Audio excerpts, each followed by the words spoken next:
नमस्कार, आपके साथ मैं हूं हिंगलाज दान और आप देख रहे हैं किस्सा सियासी। आज से किस्सा सियासी में भी आपके लिए एक स्पेशल सीरीज लाने जा रहे हैं। उसमें क्या होगा, आज से ठीक एक साल पहले मध्य प्रदेश में ज्योतिरादित्य सिंधिया की बगावत से उपजे हालातों के सहारे 23 मार्च 2020 को मध्य प्रदेश में कमलनाथ सरकार गिरने के बाद शिवराज सिंह चौहान ने मुख्यमंत्री पद की शपथ ली थी।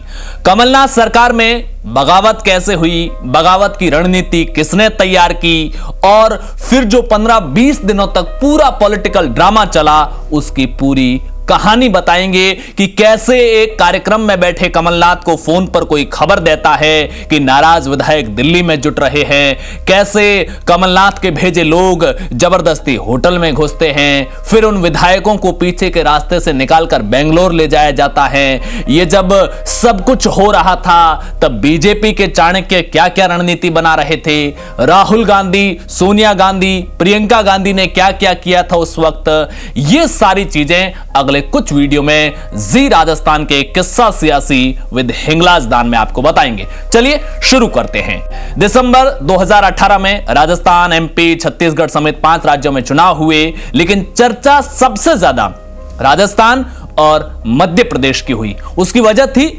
मुख्यमंत्री पद की कुर्सी।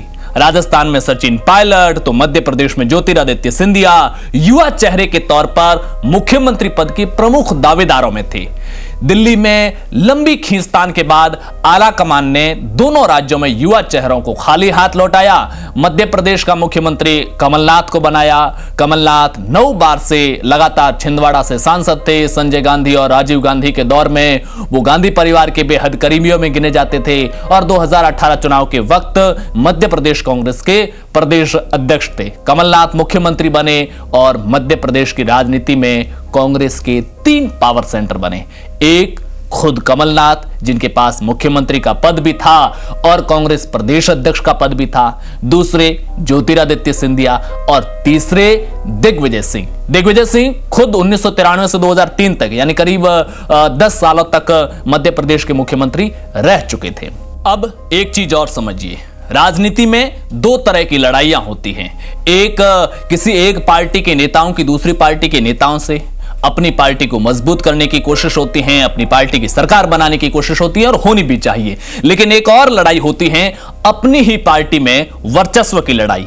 ये वर्चस्व की लड़ाई राष्ट्रीय स्तर पर हो सकती है, प्रदेश स्तर पर हो सकती है, लोकसभा क्षेत्र या विधानसभा क्षेत्र तक भी हो सकती है। इसीलिए कहते हैं कि आलाकमान मजबूत होना चाहिए, ताकि जैसे ही उसे लगे कि किसी राज्य का कोई नेता गुटबाजी कर रहा है तो आलाकमान उस पर एक्शन ले। ताजा उदाहरण देख लीजिए, उत्तराखंड में बीजेपी ने मुख्यमंत्री बदल दिया, उसके खिलाफ अपनी मनमर्जी चलाने की लगातार शिकायतें आ रही थी। त्रिवेंद्र सिंह रावत को हटाकर बीजेपी ने वहां एक नए व्यक्ति तीरथ सिंह रावत को मुख्यमंत्री बना दिया। लेकिन अगर आलाकमान कमजोर हो, वो सब कुछ जानकर भी अपनी आंखों पर पट्टी बांध ले, धृतराष्ट्र बन जाए, तो उस राज्य में पार्टी को कितना नुकसान होता है, जमीनी स्तर पर पार्टी कैसे खत्म हो जाती है, ये आप राजस्थान, मध्य प्रदेश के लोग भली भांति जानते होंगे। मध्य प्रदेश में भी यही हुआ। कमलनाथ मुख्यमंत्री तो बन गए, लेकिन कमलनाथ और दिग्विजय सिंह दोनों जानते थे कि भविष्य में ज्योतिरादित्य सिंधिया के हाथों में ही कांग्रेस की कमान जा सकती हैं। इसलिए जरूरी है कि सत्ता में रहते हुए सिंधिया को पूरी तरह से कमजोर किया जाए, उसके पक्ष के विधायकों की संख्या कम से कम हो। पार्टी संगठन में ब्लॉक से लेकर जिला स्तर पर और प्रदेश स्तर पर कमलनाथ और दिग्विजय सिंह ने अपने लोग बिठाने शुरू किए। सिंधिया के कहे हुए काम नहीं होते थे, पार्टी और संगठन के किसी काम में सिंधिया को जगह नहीं दी जाती थी, एक तरह से साइडलाइन कर दिया गया। वक्त के साथ ऐसी कई चीजें हुई जिसे बर्दाश्त करना सिंधिया के लिए मुश्किल ही नहीं, नामुमकिन था। जिस गुना सीट से राजमाता विजयाराजे सिंधिया से लेकर माधवराव सिंधिया हमेशा चुनाव जीतते रहे और माधवराव के निधन के बाद लगातार 4 बार ज्योतिरादित्य सिंधिया चुनाव जीते, वहीं से 2019 में सिंधिया कैसे हार गए आप समझ सकते हैं। लोकसभा हारे तो सिंधिया चाहते थे कि उन्हें राज्यसभा भेजा जाए। इसी बीच मध्य प्रदेश में राज्यसभा की 3 सीटों पर चुनाव हुए, 2 पर कांग्रेस के जीतने के चांस थे, लेकिन क्लियर जीत सिर्फ 1 सीट पर दिख रही थी। तो सिंधिया चाहते थे कि मेरे साथ फिर कोई धोखा हो सकता है, इसलिए जो क्लियर जीत रहे हैं वो सीट मुझे दी जाए। लेकिन वहां भी बात नहीं बनी, क्लियर जीत वाली सीट दिग्विजय सिंह ने खुद ले ली। इसी बीच दिल्ली में एक बैठक हुई कांग्रेस की, कमलनाथ यहां भी बैठक में आए। पत्रकारों ने कमलनाथ से एक सवाल किया, पूछा कि सिंधिया ने एक सभा में अध्यापकों की मांग पर बोलते हुए कहा कि हमने घोषणा पत्र में वादा किया है, अगर आपकी मांग पूरी नहीं होती है तो मैं खुद आपके साथ सड़कों पर उतरूंगा। इस पर क्या कहेंगे आप? जब ये कमलनाथ से सवाल किया गया तो कमलनाथ ने जवाब दिया कि सड़कों पर उतरना है तो उतर जाए सिंधिया। इस जवाब को आप समझिए कि भीतर खाने सिंधिया को किस हद तक साइडलाइन किया हुआ था। और इस साइडलाइन करने की वजह क्या थी? कमलनाथ के बेटे नकुलनाथ और दिग्विजय सिंह के बेटे जयवर्धन सिंह, दोनों युवा चेहरे। इन दोनों नेताओं को पता था कि एमपी में सिंधिया के रहते उनके बेटों को जनता में उतना पसंद नहीं किया जा सकता कि सियासी तौर पर सिंधिया को खत्म किया जाए। इन्हीं हालातों का असर यह हुआ कि सिंधिया ने इंतकाम का फैसला लिया।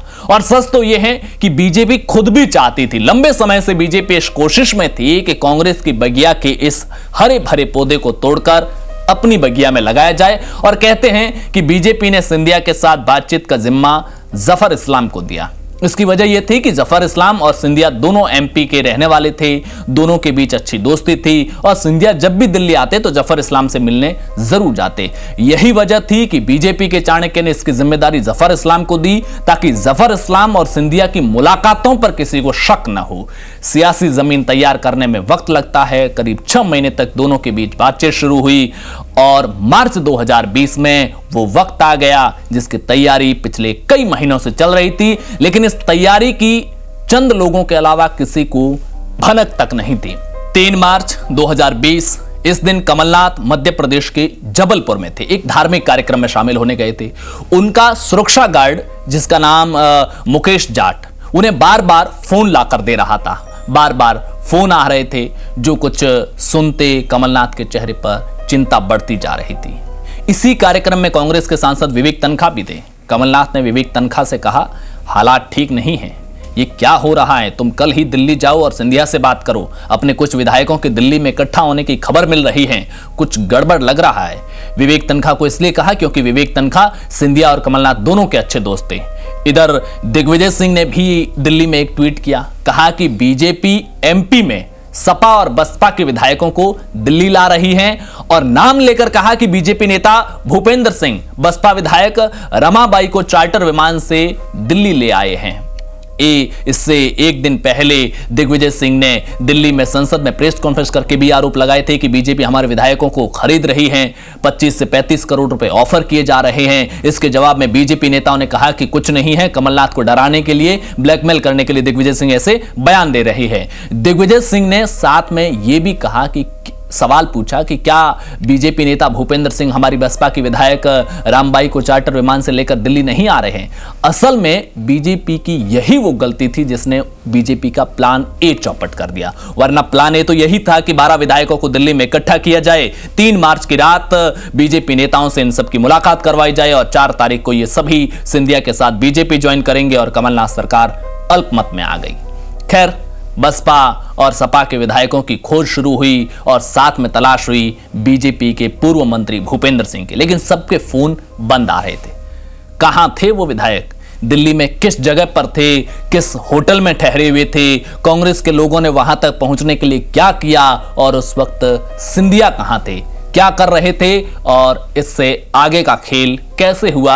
ये किस्सा सियासी के अगले एपिसोड में। अगर आपको किस्सा सियासी के अगले एपिसोड का इंतजार है तो ये वीडियो लाइक और शेयर जरूर कीजिए और कमेंट बॉक्स में अपनी राय दीजिए। आपकी राय मेरे लिए आशीर्वाद और मार्गदर्शन होती है। शुक्रिया।